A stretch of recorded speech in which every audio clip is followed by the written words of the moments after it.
Throughout its short history, the Templar Order was considered one of the most powerful organizations in the world. A huge number of legends were associated with the knights of this order, which attributed to them either the possession of the Holy Grail or even intercourse with Satan. It is impossible not to mention the significant contribution of the Knights of Christ to the Crusades and the return under the wing of the Church, the Holy Land. But the majestic rise was followed by a crushing fall. Just a century and a half after the founding of the order, almost all the Templars who fought against the East were destroyed by the enemy of the West, and their legendary treasures became the prey of European monarchs. The whole world perished with the Templars. Chivalry, the Crusades, everything ended with them. So let's take a closer look at the history of the disappearance of the Templar Order. The events that led to the destruction of the Templars unfolded at the very beginning of the 14th century. But first it must be said that the previous decades were extremely unsuccessful for the Templars. In addition to tarnishing their honor by military actions against their brothers in faith, the Hospitallers and Deftuns, the Templars, under the onslaught of the Mamluks, also lost most of their castles in the Holy Land. And even though they fought against opponents many times greater than their numbers, often losing the order's leaders in battle, in the eyes of the European aristocracy all this became fertile ground for the growth of intrigues aimed at the abolition of the Templars. The situation was aggravated by the fact that the order owned wealth unheard of at that time, which it managed to acquire during its stay in the Holy Land.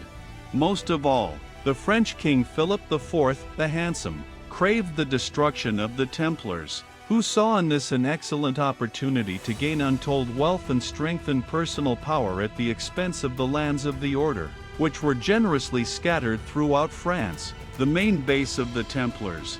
To this end, Philip began to conduct secret negotiations with Pope Clement V, pointing out the heretical sentiments among the Templars and hinting at the wealth that the Pope could also become the owner of. As a result, the Pope agreed and divine approval was given to the investigation into the dubious activities of the Templars. The Templars, who at first did not object to the investigation, made as it turned out later a big mistake. Philip did not wait for an opportunity, so immediately after the Pope's consent, he ordered the arrest of all Templars in France. On October 13, 1307, the Knights Templar were taken by surprise and could not organize any resistance. At the same time, neither the king nor the Pope dared to take responsibility for such a daring event. Philip claimed that he acted on the orders of the Pope.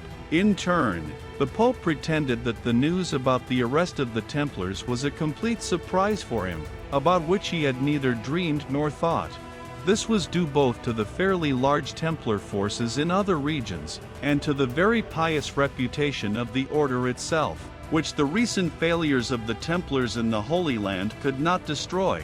However, the first step had already been taken, and there was no turning back, and therefore in the shortest possible time, all conceivable and unimaginable accusations are hung on the captured Templars. Allegedly they renounced Christ and entered into the service of the devil and pagan deities.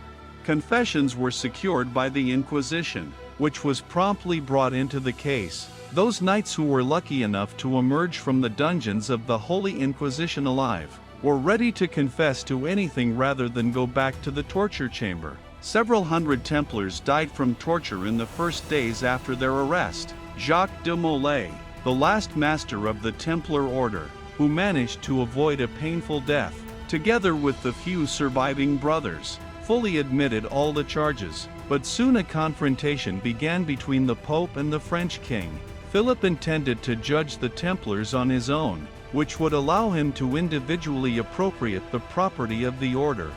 However, the Roman pontiff could not allow this to happen, and therefore in the same 1307, a month and a half after the arrest of the Templars, he published a bull obliging all European monarchs to arrest the Templars and confiscate all their lands and property in favor of the Church. This led to large-scale persecution of the Templars in all corners of Christian Europe. Usually they were burned in the manner of witches or sorcerers, and each feudal ruler tried to grab something from the wealth of the order. Unfortunately for the Templars, their brothers from other orders also became significantly richer. Much of the property of the Templars went to the Dominicans, Augustines and the Order of St. John, but there were also exceptions. Such were the countries of the Iberian Peninsula, living in constant anticipation of raids by the Moors, Spanish Muslims. The Knights Templar not only protected local Christians, but also helped to return many of their native lands to them. Thus the Portuguese King Denis was the first to found the Order of Christ, to protect the Templars, which essentially accepted all local Templars into its ranks. Thanks to this step of the Portuguese king, the Pyrenean Templars continued to exist until our time.